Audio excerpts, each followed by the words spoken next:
Pero hoy vamos a concluir el capítulo 11, versículo 26. ¿Están ahí? Y se congregaron allí todo un año con la iglesia. Se está refiriendo a Bernabé y a Saulo, que regresaron ahora a Antioquía. ¿Se acuerdan que Bernabé se fue a buscar a Saulo?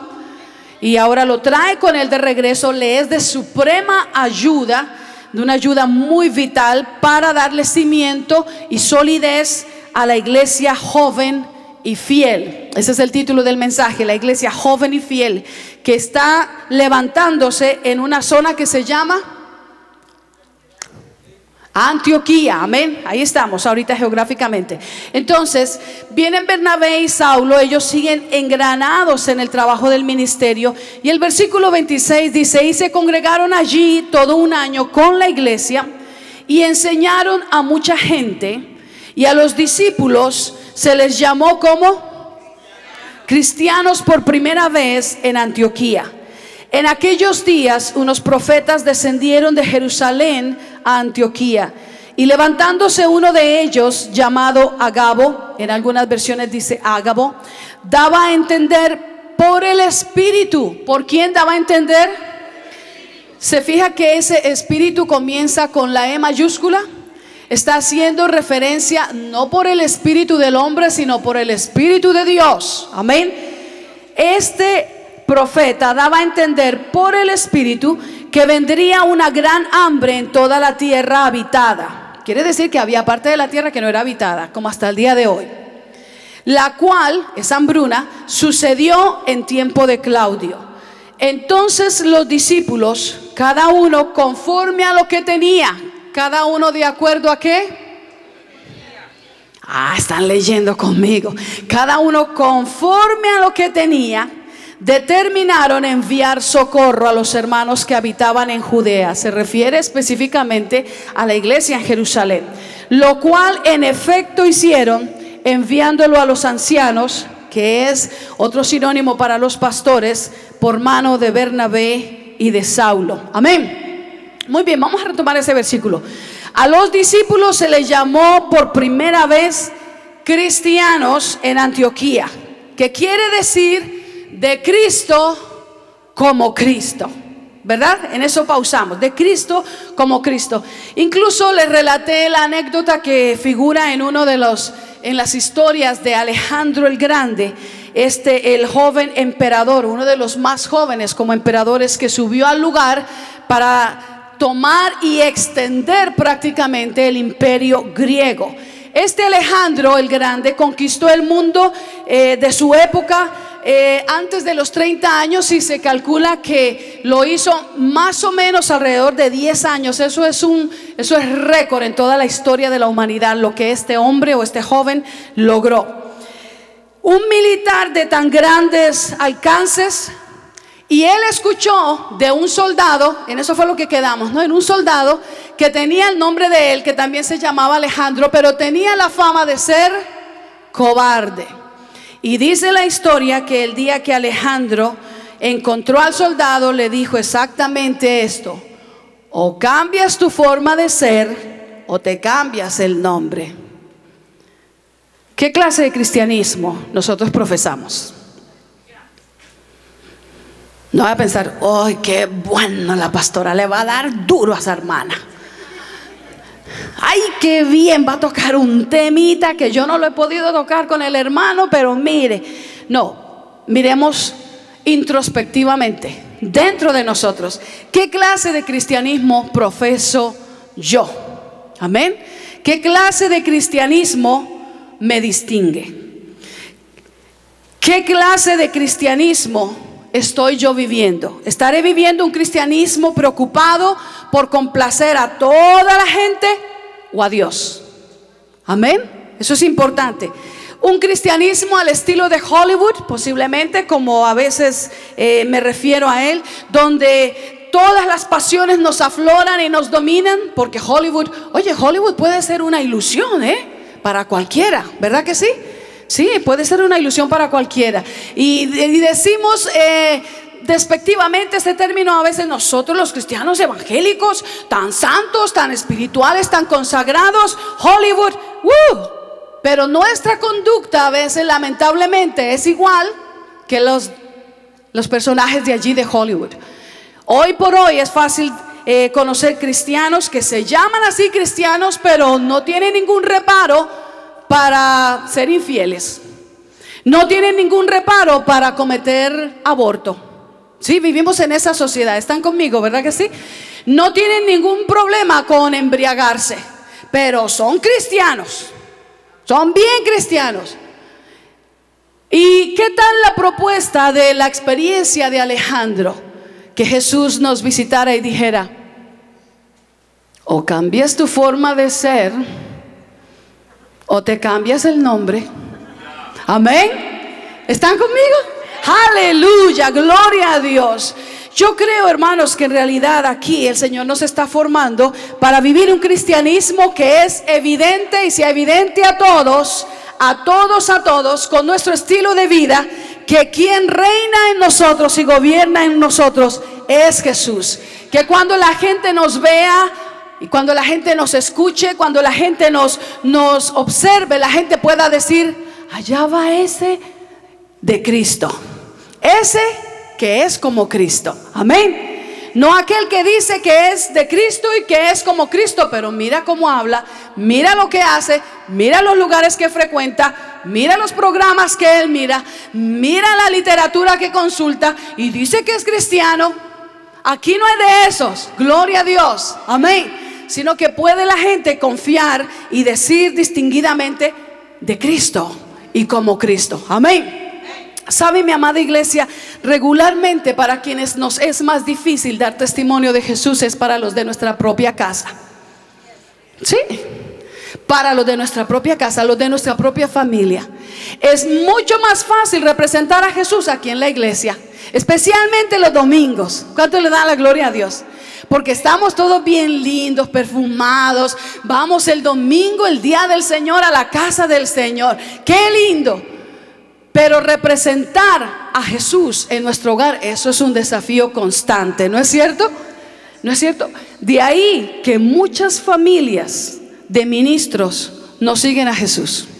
De ahí que muchos hijos de pastores están completamente alejados y enemistados contra Dios y aborrecen la iglesia cristiana evangélica, porque en la iglesia escucharon la predicación muy elocuente de un cristianismo maravilloso, perfecto, lleno de cosas que no podemos humanamente imaginar, pero en la casa tenían diablitos viviendo con ellos.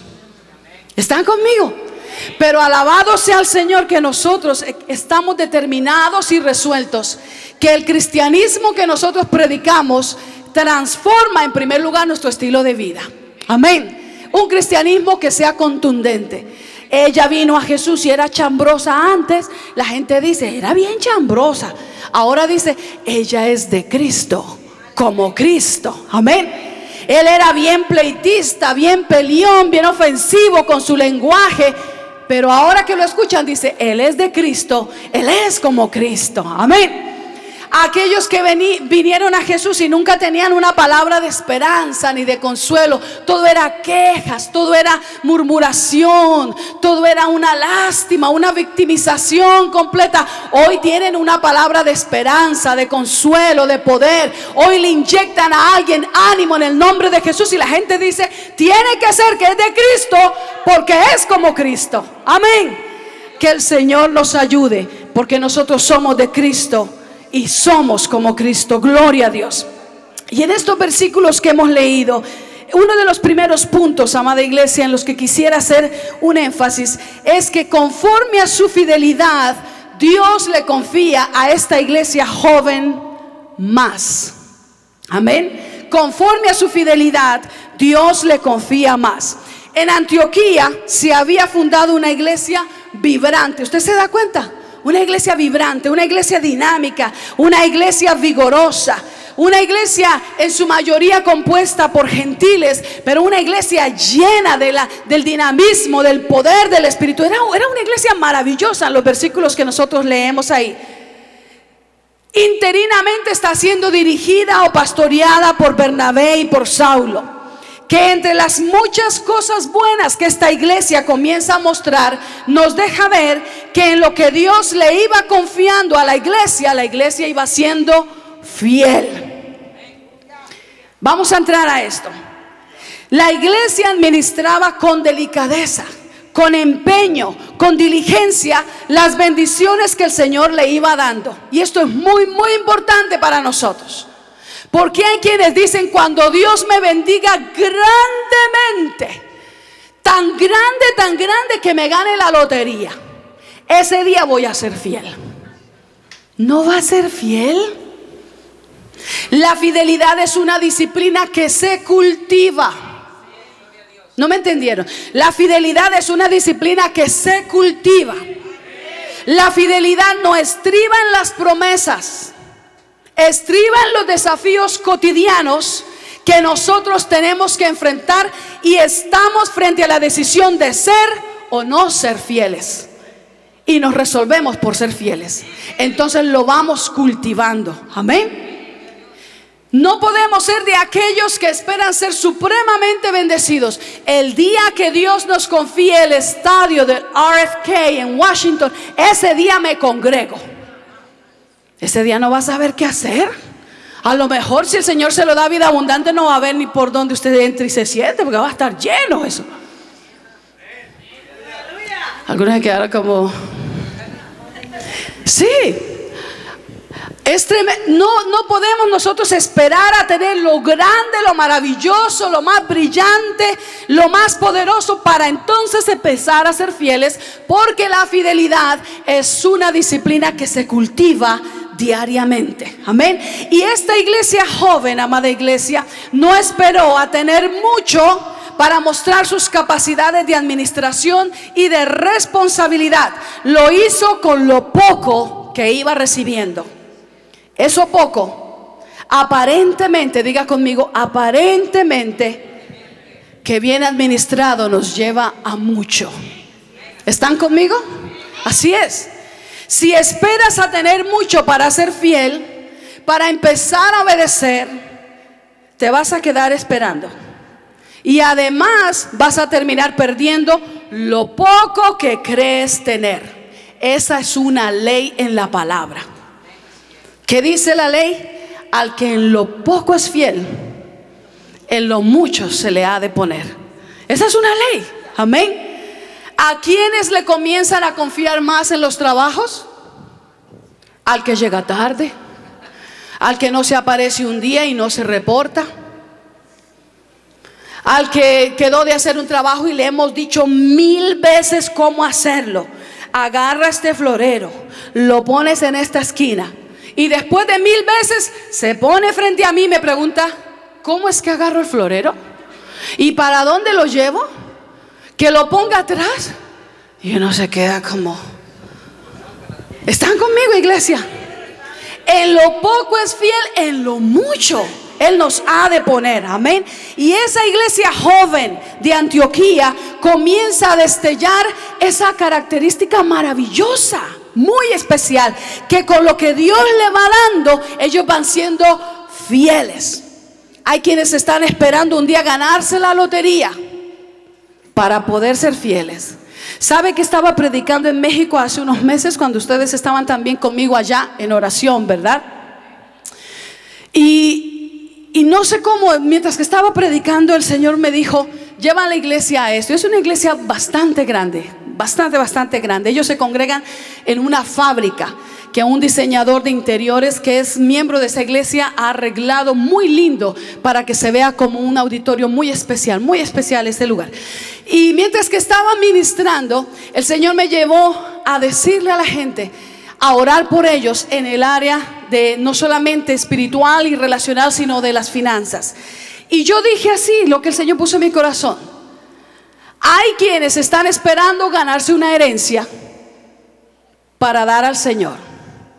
Y sabe, hermanos, que cuando terminó el culto, el pastor me dijo: yo cuando tú dijiste eso, yo sentí, ay, se me va a enojar tal familia, porque tengo una familia que me pidió oración por no sé cuántos meses para que le dieran la herencia que los otros familiares no querían que le dieran, y resulta que desde que se la ganaron, oramos, se perdieron. De vez en cuando vienen y la iglesia no supo más de ellos. ¿Por qué? Porque no existía la virtud de la fidelidad, porque no la cultivaron, porque nunca la valoraron. Porque si tú en lo poco eres infiel, créeme que con un poquito más serás todavía más infiel. Si con una bobadita el diablo nos arrastra, ay, ¿qué será con algo más grande? No, amén, están conmigo. Pero la iglesia de Antioquía empezó a mostrar esas actitudes de una iglesia sólida, donde comenzamos a administrar con responsabilidad, con seriedad, con completo conocimiento lo que el Señor nos está dando. Mire lo que dice Jeremías 12:5. No se lo voy a leer, pero se lo voy a parafrasear. Dice: si corriste con los de a pie y te cansaste, ¿qué será si corres con los de a caballo? ¿Entiende esto con lo de la fidelidad? Si tú me pides un trabajo y yo te lo doy y me dices: Señor, te voy a ser fiel, y el primer cheque de $100 dice: pero me falta pagar esto y me falta pagar lo otro, 90 no me van a alcanzar. Cuando gane 300, Señor, y te doy el de 300 y me dice: pero es que ahora me toca esto y me toca lo otro. Cuando gane 500, Señor, si te cansaste con los de a pie, ¿qué será si corres con los de a caballo? Eso es lo que dice el profeta. Si de una manera tan sencilla, tan común, tan trivial, no puedes ejercitarte para la piedad y desarrollar calibre, no creas que si te cansas a pie te voy a mandar a jinetear, porque te vas a matar. ¿Están conmigo? Es lo que dice. Eso es lo que dice el profeta. Eso es lo que está queriéndonos decir. Pero gloria sea a nuestro Dios, que aquí nosotros estamos ya preparándonos para jinetear y a todo galope en el nombre de Jesús. Aleluya. Gloria al Señor para siempre. Amada iglesia, por cuanto la iglesia en Antioquía valoró y administró efectivamente, ¿a qué cosas me refiero? En primer lugar, la instrucción. La instrucción.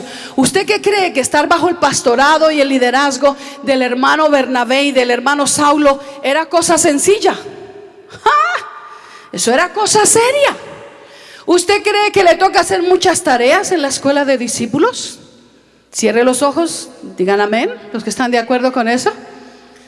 ¿Usted cree que de verdad es tan difícil el nivel 3?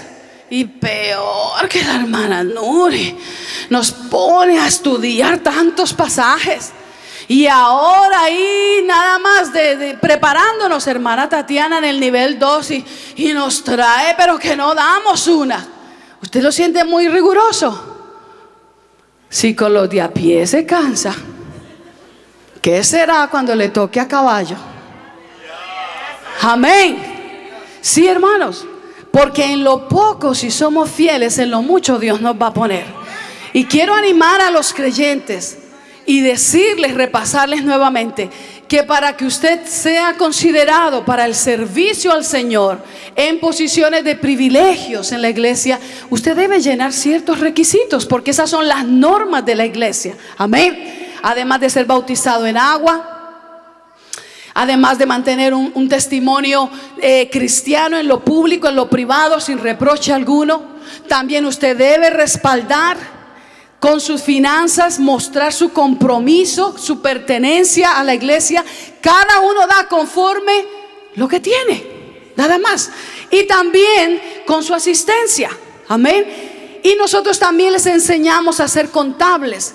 ¿Qué es lo que nos da uniformidad en la doctrina y en la proyección ministerial? La escuela de discípulos. Ay, pero yo pensaba que esto se hacía así, que era así. No, la Biblia dice que es así. Entonces todos hablamos una misma cosa, porque eso es lo que dice la palabra en Efesios, que la iglesia del Señor, todos hablamos una misma cosa porque tenemos un mismo sentir. Amén. La iglesia de Antioquía valoró y administró efectivamente la instrucción, y debido a que ellos lo valoraron y lo atesoraron y lo administraron efectivamente, Dios les envía ahora profetas. Eso es lo que dice el versículo, ¿verdad que sí? ¿Están ahí conmigo? Dios les envía ¿qué? Profetas. Ahora, notemos bien que primero Dios les envía la instrucción por mano de Bernabé. Luego viene Saulo, él es agregado para reforzar el cimiento en la instrucción. Y ahora les son enviados profetas, los cuales abren una página nueva de ejercicio de dones espirituales en la iglesia, además de los dones que ya fluían allí a través de Bernabé y de Saulo. Amén. Y sin duda de otros creyentes, por supuesto que sí. Ahora yo quisiera aprovechar estos textos para decirle, ¿para qué son los dones espirituales? En todo momento son para el crecimiento, para el servicio a la iglesia. Los dones espirituales, ya sean de servicio o ministeriales, que Dios da a una iglesia, son en todo momento orientados, concedidos y otorgados a la iglesia para edificar. Usted y yo no somos propietarios de los dones. Los dones siguen siendo de Dios. Usted y yo solamente hemos sido asignados como administradores de los dones del Señor. Amén. Y se nos dan para edificar, para animar y para corregir. Muy bien. Entonces, los dones espirituales son para edificar, para animar y para corregir.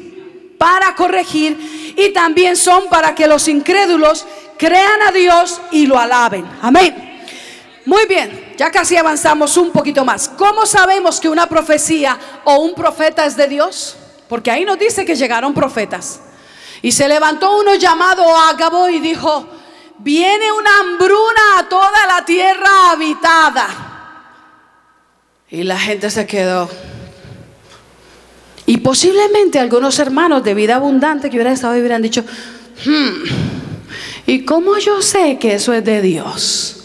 ¿Cómo podemos nosotros definir que la profecía o el profeta es de Dios? ¿Quieren saber conmigo? Vamos a ir rapidito a Deuteronomio capítulo 18.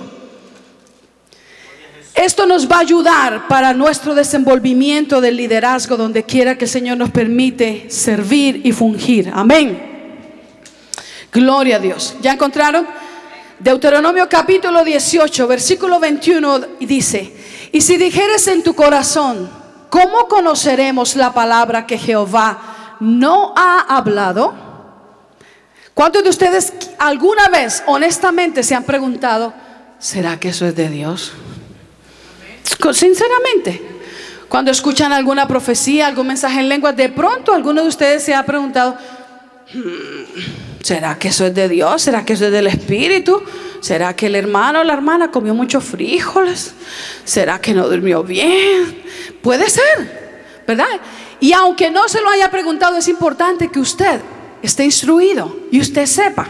Y dice el versículo 22: si el profeta hablara en nombre de Jehová y no se cumpliere lo que dijo, ni aconteciere, es palabra que Jehová no ha hablado. Con presunción la habló el tal profeta. No tengas temor de él. Tremendo, ¿verdad? Wow, ¿nos ayuda esto, amados hermanos? Vamos a ir a Jeremías. Gloria a Dios. Jeremías capítulo 28 versículo 9. Nuevamente aquí el profeta Jeremías está hablando inspirado por el Espíritu Santo. Y él está instruyendo al pueblo en cuanto a la contención que había entre profetas falsos y profetas verdaderos, que en aquel tiempo abundaban más los falsos que los verdaderos, porque los falsos querían decir lo que le agradaba al rey, lo que no le traía problemas, lo que le aseguraba su chequecito, su salario. Pero el profeta que hablaba verdaderamente de parte de Dios regularmente traía un mensaje que era no muy bien recibido por la gente. Entonces Jeremías 28:9 dice: el profeta que profetiza de paz, cuando se cumpla la palabra del tal profeta, será conocido como el profeta que Jehová en verdad envió. Amén. Entonces les quiero dar rapidito, de pronto solo 3 de las listas que tengo, solamente unas 2 o 3 de las características que nos llevan a nosotros como hombres y mujeres cristianos entendidos a discernir y a distinguir cuando la profecía y el profeta es de Dios. Lo primero, la profecía de ese profeta debe ser consistente con la palabra. Amén. Tiene que ser consistente con la palabra, no para servir intereses personales. Cuando era muy jovencita, más de lo que ahora usted piensa que soy, en aquellos años, hermanos, había un mover de Dios muy lindo en las iglesias, pero posiblemente por falta de instrucción, algunos creyentes caían en cosas que no eran en realidad del Espíritu de Dios. Y muchas veces la profecía en algunos países, como en Colombia y en El Salvador, donde me pasaron esas experiencias, muchas veces la profecía se prestaba para manipulaciones y para servir a intereses personales de los que estaban profetizando. Amén. ¿Están conmigo, hermanos? No sé si a alguno más le pasó o le ha pasado, pero la profecía no puede servir a intereses personales. En algunas ocasiones me llegó una profetisa, y a mí la verdad que me asustó mucho, porque yo estaba orando y yo era muy jovencita, y ella llegó de rodillas por todo el templo, un templo muy grande. Estábamos nosotros ministrando en ese lugar, y ella trajo unas flores del altar y me la dio a mí y me dijo unas cosas muy lindas, y de repente me dijo que yo me tenía que casar con un gordo pelón que había ahí. Sí, es cierto. Yo sé que se oye chistoso. Hoy yo me río también, ¿verdad? Así como usted. Pero lo quisiera ver en mis zapatos. ¿Ah?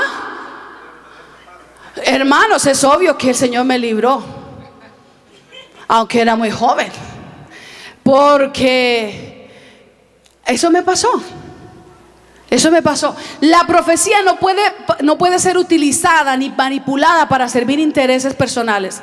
Luego, cuando vine aquí al área metropolitana de Washington, D.C., que fue en el mes de septiembre del año 1988, salió otro profeta. También era gordo y pelón. De verdad, hermanos, de verdad. Y me dijo exactamente lo mismo, que Dios le había hablado y habló aquí y allá, y que tenía que casarme con él. Mire, yo me estaba tomando un vaso de agua cuando él me estaba diciendo eso. Cuando él me dijo eso a mí, yo casi me ahogo con el agua. Y yo le dije, muy bien, ya yo había aprendido, vamos a hacer una cosa. Como yo soy la que se va a meter en esa camisa de 11 varas, le voy a pedir al Señor que Él me lo diga a mí, porque es que yo soy la que va a tener que irse con usted a dormir. Yo soy la que voy a tener que salir con usted. ¿Están conmigo? Sí, hermano, así le dije. Entonces yo creo que el Dios que le habló a usted me puede hablar a mí, y Él va a confirmar. Y yo empecé a orar, ni se le ocurra a Dios hablarme de esa manera.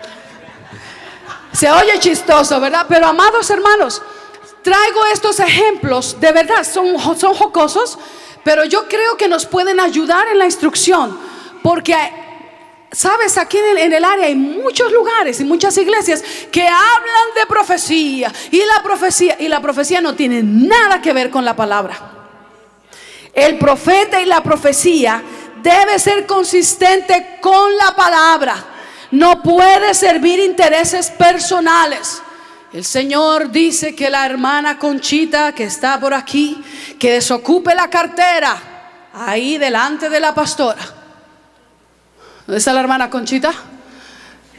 No puede servir intereses personales. Amén. ¿Están conmigo? Segundo, su profecía debe cumplirse.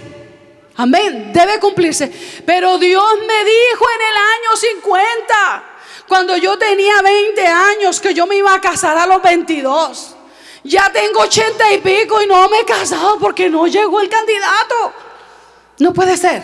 Amén. La profecía debe cumplirse. Muchas veces, amados hermanos, lo que hay no es profecía, sino interpretación de lenguas. Y eso debemos nosotros distinguirlo. Yo sé que el Señor está derramando dones sobre muchos hermanos y hermanas en la iglesia. Amén. Hay hermanas que me han hablado, me han dejado saber, y yo me doy cuenta cuando hablan que tienen el don de interpretación de lenguas. Cuando usted lo interprete, ese es el don de interpretación de lenguas. No es profecía. Pudiera ser que el mensaje se convierta en una profecía. El Señor dice así a la iglesia: prepárate porque tal cosa puede suceder, va a suceder, prepárate esto. Amén, eso es otra cosa. Ya es un mensaje de interpretación de lenguas en profecía. Amén. Pero estamos entendiendo eso. En todo momento y desde todo ángulo la profecía es futurista.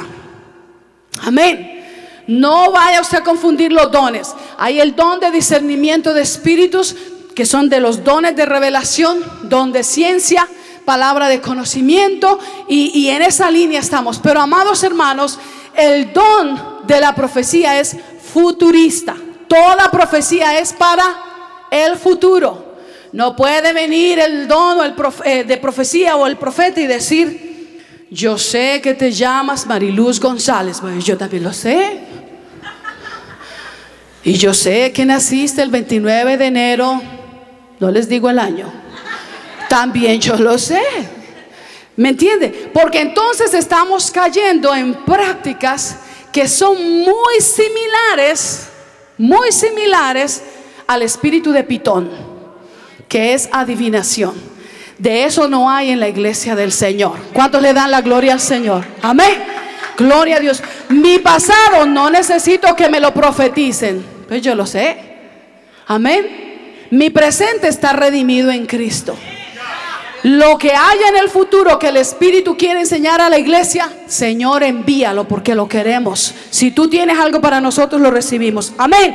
Y una tercera característica es que la vida del profeta, amados hermanos, debe ser consistente con la palabra para que no haya confusión. Amén, para que no haya confusión.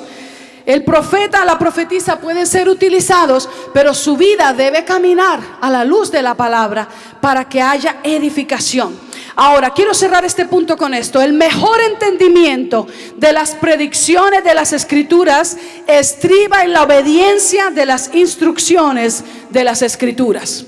En otras palabras, cuanto más obedeces, más entiendes. Amén. Volvemos al principio de la fidelidad.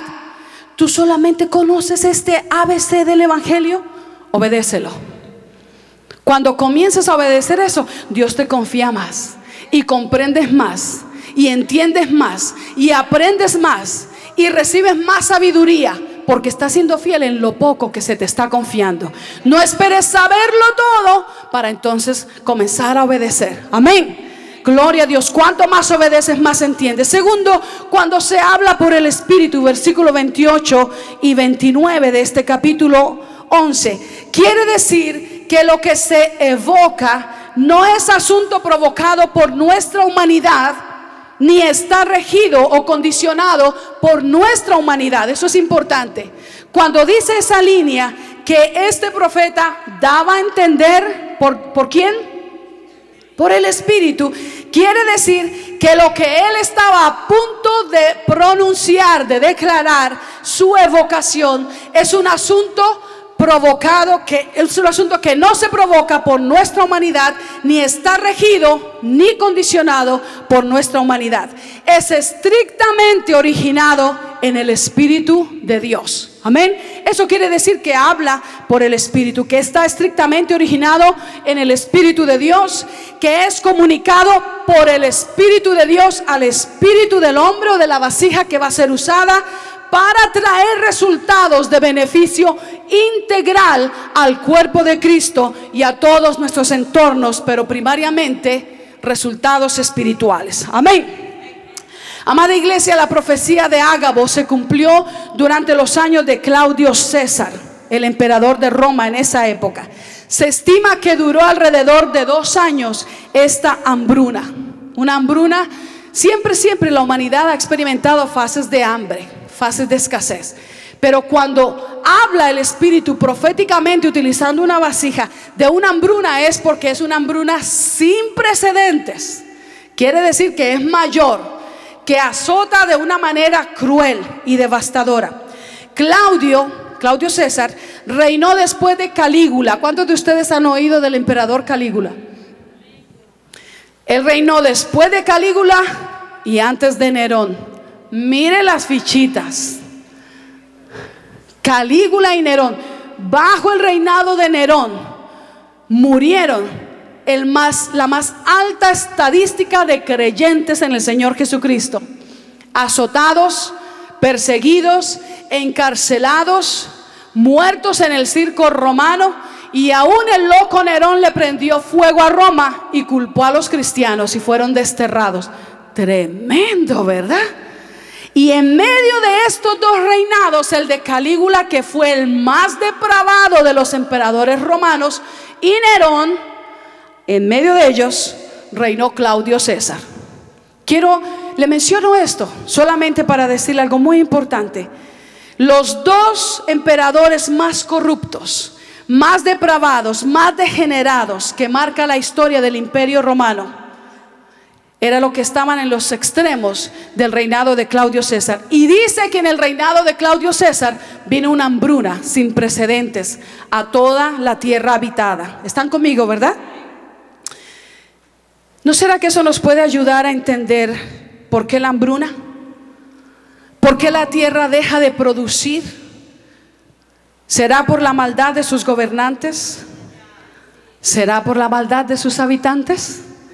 Vamos a ir rapidito al Salmo 107.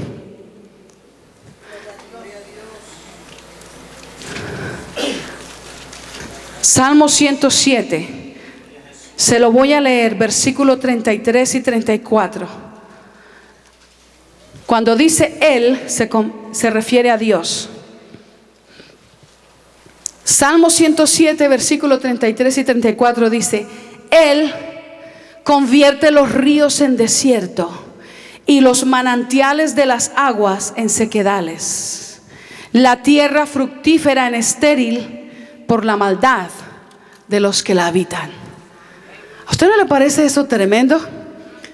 Mire las estadísticas del día de hoy. Mire lo que se está pronosticando de la hambruna que viene para el mundo entero en cualquier momento.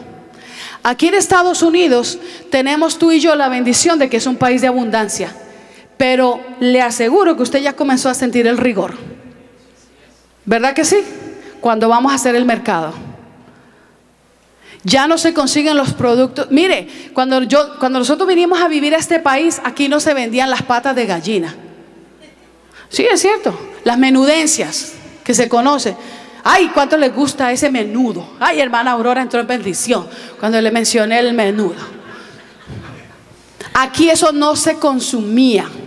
Se lo digo porque nosotros vivíamos en Texas, en una zona bastante rural, como a 2 horas de Dallas.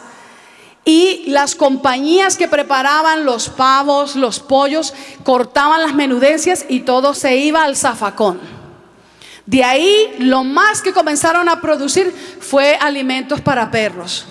Pero eso no se vendía, en ninguna tienda de comida se encontraba. La pezuña del puerco, eso aquí no se vendía. ¿Cuántos están conmigo? ¿Cuántos estaban aquí esos años? ¿Estaban aquí esos años? Chicharrón, ¿qué es eso? Chicharrón aquí. Aquí no se consumía eso, hermanos. Eso no se conocía. Ni la pezuña del puerco, ni las patas de gallina, ni las menudencias. Y no crea que es solamente el asunto de que llegaron culturas latinas y africanas que ahora quieren su menudo, quieren chicharrón y todo eso. No crea que es solo eso. Es que hoy por hoy, si pudiera, como dijo un amigo mío, es que a mí me toca cuidarme porque si no de pronto mi esposa me pone un moñito y me vende también. Sí, es la situación como está, es como se ha puesto difícil la situación. Amén, hermanos. Sí, así es. Nosotros debemos considerar y saber que la hambruna que viene a este mundo, a nosotros no nos va a tocar. No nos va a tocar. En el nombre de Jesús no nos va a tocar. Pero Dios demanda de nosotros un pueblo fiel, un pueblo que administra correctamente. Yo le encarezco en el nombre de Jesús. Si hay algo que usted no consume, no lo compre. No lo compre. Trate de hacer el mejor presupuesto posible con los productos que consigue. Amén. No se llene de cosas porque venimos de pronto a veces de una situación tan necesitada, tan llena de escasez, que aquí no nos da abasto el ojo y la barriga se queda corta para todo lo que compramos. Entonces se nos va anchando porque pues hay que comérselo, no se puede desperdiciar, ¿verdad? No me miren, hermanos, como ajá, ya vemos, pastora. Amén, hermanos. Sí, cuidado, Dios nos va a proveer. No tenemos ninguna justificación para volvernos mezquinos, mucho menos para quedarnos con lo que es de Dios. Amén. Porque eso no nos enriquece. Al contrario, nos trae a pobreza. Pero segundo, Dios cuenta con una administración sensata. Evita meterte en deudas. Vive dentro de tus posibilidades. Si te toca reducir algún gustito, te toca reducirlo. Amén. No hay problema. Mejor reducirlo y que el Señor nos ayude. Amén. Gloria al Señor. Muy bien, los discípulos, amados hermanos, ya para concluir, dan conforme a lo que tienen. Eso es lo que dice el versículo 29, ¿verdad que sí? No estamos esperando que se muera la abuelita o el papá o la mamá para que nos hereden y entonces damos a otros o damos para Dios. No, damos de lo que tenemos, gloria al Señor, sin dejar de proveer para su casa, sin dejar de respaldar el ministerio local, la iglesia local. Cada quien se esfuerza para dar. Estamos en el capítulo 11 de Hechos, versículo 29. Cada quien se esfuerza para dar a otros en tiempos de necesidad, porque esto es agradable al Señor. Amén. Y el necesitado pone ante todo su confianza en el Señor. Amén. Gloria al Señor por ello. Hay creyentes que a veces tienen la mala noción de que para ayudar a la abuelita que está allá en el rancho, para ayudar a un familiar que tienen al otro lado del océano, vamos a dejar de ofrendar, vamos a dejar de dar el diezmo para mandárselo a su hijo, para mandárselo a su hermano. Eso no es bíblico. Usted da en la casa espiritual donde usted recibe y usted es alimentado. Hay quienes son bendecidos en un programa de televisión de alguien muy usado y wow, qué mensaje de esa hermana por televisión. Uy, ese hermano, qué mensaje.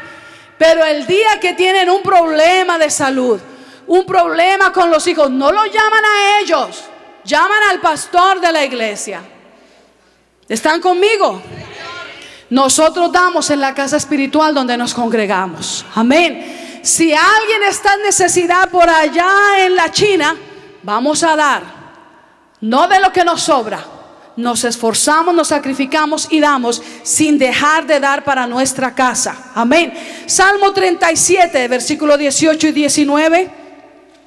Y mire lo que dice, tan precioso esto es maravilloso. No, lo anoté específicamente porque no me quiero llevar esas palabras que el Señor trajo a mi corazón en estos días para dejar con la iglesia. Salmos 37, versículo 18 y 19 dice: conoce Jehová los días de los perfectos, y la heredad de ellos será, ¿para cuándo? Para siempre. No serán avergonzados en el mal tiempo, y en los días de hambre serán saciados. ¿Cuántos le dan la gloria a Dios por esa palabra? Y le regalo una más que el Espíritu me trajo al corazón. Capítulo 41, versículo 1 y 2. Bienaventurado el que piensa en el pobre, en el día malo lo librará Jehová. Jehová lo guardará y le dará vida. Será bienaventurado en la tierra, y no lo entregarás a la voluntad de sus enemigos. Como si fuera poco, Proverbios nos dice que a Dios presta el que da al pobre. Amén. Misiones tiene que vibrar en nuestro corazón. Misiones tiene que latir. Un creyente que no dé para misiones, ore al Señor y dígale: Señor, porque yo no siento lo que la pastora siente, lo que el comité de misiones siente. ¿Qué es lo que a mí me pasa? Quítame, Señor, este endurecimiento. Ayúdame a hacer un presupuesto tan equitativo que yo pueda dar para misiones. Porque créeme que aquí, a pesar del rigor que sentimos, estamos en una cuna de lujo comparado a más de la tercera parte de la población mundial que vive con $1 al día y algunos países con $1 a la semana. Que el Señor nos ayude.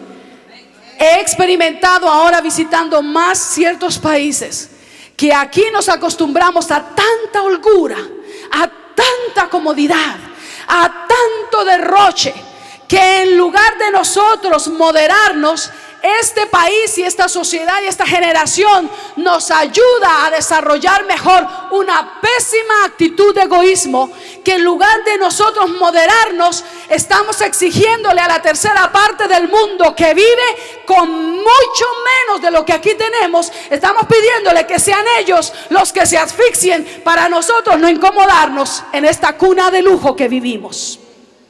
Así nos hemos vuelto. Que el Señor nos ayude. Jóvenes y niños, be thankful. Be very grateful for what you have. Sea agradecido por lo que tienes. Sea agradecido por lo que recibes de tus padres. I didn't want those sneakers. I hate those sneakers. Who said I wanted Paley shoes? I want those Air whatever sneakers que cuestan $100, $200. Be thankful, be very grateful por lo que tienes. Jóvenes y niños, agradezcanle a Dios lo que tienen y no permitan que las cosas materiales vuelvan sus corazones como un metal que no siente la necesidad de un mundo que está con hambre. Hoy estamos teniendo miles y miles de niños que mueren porque no tienen un pan, no tienen una tortilla. Mira las estadísticas, mira cómo viven los países en África. Me parece que es inaceptable y casi imperdonable que creyentes derrochen cuando hay una tercera parte del mundo que está muriendo por un poquito de agua. Es terrible, hermanos, es terrible. Amén. Nuestros niños y nuestros jóvenes deben crecer con un corazón que late para Dios, que vibra para Dios, que dice yo quiero, Señor. En estos días yo escuché el miércoles, hermano Alberto, que estuve en la oración en Virginia, escuchaba unas voces de varones orar con tanta intensidad, con tanta fuerza. Ay, yo estaba entrando en una bendición de solo escucharlos, pero algo que me conmovió mucho fue oír esas voces de varones que decían: Señor, aquí estoy, mándame donde tú quieras. Llévame donde tú me quieras llevar. Úsame como tú me quieras usar. Señor, yo quiero servirte. Oye, eso es bonito, eso es precioso. Y hay un Dios en los cielos que escucha la oración. Todo lo que Dios pide es un corazón dispuesto. ¿Te imaginas niños que nos oigan orar así? El día que hagamos el llamado para el altar, niños vienen aquí para decir: yo quiero servir a Jesús. Sí, yo quiero ser un abogado, yo quiero ser un arquitecto, yo quiero ser un ingeniero, pero si Dios también me quiere enviar de misionero, yo quiero servirle. Yo quiero ser pastor, yo quiero ser pastora. ¡Qué precioso! ¿Quiénes le inyectan a nuestros niños y a nuestros jóvenes esa pasión, ese interés, esa resolución, ese anhelo, ese sueño? Nosotros los adultos. Si solamente nos oyen orar: bendíceme y enriquéceme y dame y lléname. ¿Qué van a orar nuestros niños? Iguales como el borrego: me y me y me y yo y yo y yo. Amén. Pero amados hermanos, que el Señor nos ayude. Vamos a concluir con lo siguiente. Iglesia, todos tenemos para dar. Todos tenemos algo para dar. Posiblemente vendrán algunas ocasiones en que no tendremos dinero para dar y ayudar a suplir la necesidad de la familia del Señor, pero siempre tendremos algo para dar. Tendremos servicios que ofrecer, víveres que compartir, ¿verdad que sí? Tendremos gestos de cariño para dar, actitudes amables para envolver a otros. Siempre tendremos una palabra confortante para levantar a alguien. Tendremos tiempo para disponer de él y llamar o visitar. ¿Cuántos le dan la gloria a Dios? Siempre tendremos algo para dar. Cada quien da de lo que tiene y ninguno puede dar de lo que no tiene. Amén. Con eso estamos cerrando. Diga conmigo: cada quien da de lo que tiene y ninguno puede dar de lo que no tiene. Ahora yo te pregunto, ¿vida del Espíritu? ¿Vida del Espíritu? ¿Qué damos? ¿Consagración? ¿Qué aflora de nosotros? ¿Entrega? ¿Servicio? ¿Generosidad? ¿O será que de nosotros fluyen contiendas, maltrato verbal, abuso, miseria? ¿Qué estamos dando? Que el Señor nos ayude. Cierra tus ojos ahí donde estás.